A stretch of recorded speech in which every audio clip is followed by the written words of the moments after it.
আলাইকুম ভিউয়ার্স, আমরা আজকে নতুন ব্যতিক্রমী একটি চিত্র নিয়ে আসলাম। দেখুন, যমুনার নদী পানির কেবল জোয়ার আসছে, নতুন পানি আসছে, আসার আগেই হানা দিয়ে এই যে ভেঙে ফেলেছে। ওই যে ওপারে দেখতেছেন বাড়িঘরগুলা কত হুমকির মুখে রয়েছে। এই যে বাড়িঘরগুলা হুমকির মুখে রয়েছে। এইবার যদি পানি আসে তাহলে এই পাড়া সহ এটা ভেঙে যাবে। এর যদি যথোপযুক্ত জায়গা যদি ব্যবস্থা যদি না নেওয়া হয় তাহলে অবশ্যই এগুলা ভেঙে মানুষ ঘরবাড়ি হারা হয়ে তাদের সন্তান নিয়ে চরম বিপাকে পড়ে যাবে। এবং এই বিপাকে ওই যে দেখেন নদী তো ছিল ওই ওপার, কিন্তু ভাঙতে মাঝখানে ওইখানে চর পড়েছে, আবার এইখান দিয়ে লাইন আসছে। এইবার আবার এই সর্বনাশা নদী এইবার আবার মনে করেন যে এই পাড়া খেয়ে যাবে।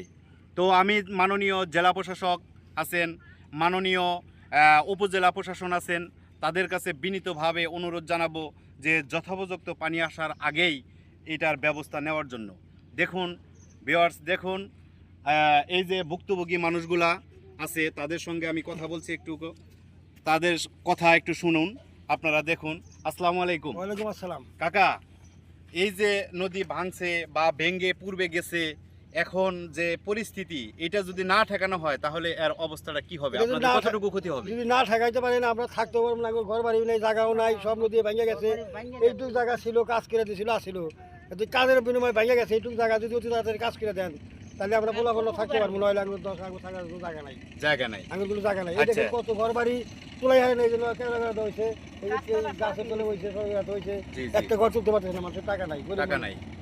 আপনি কার কাছে সাহায্য চাচ্ছেন? জেলা প্রশাসকের কাছে? জেলা প্রশাসকের কাছে, ডিসি মহোদয় আছে, যারা কাজ করে দিলি আমাদের একটু উপকার আসবে। জি, বুঝতে পারছি, ধন্যবাদ। একটু সাইড দেন।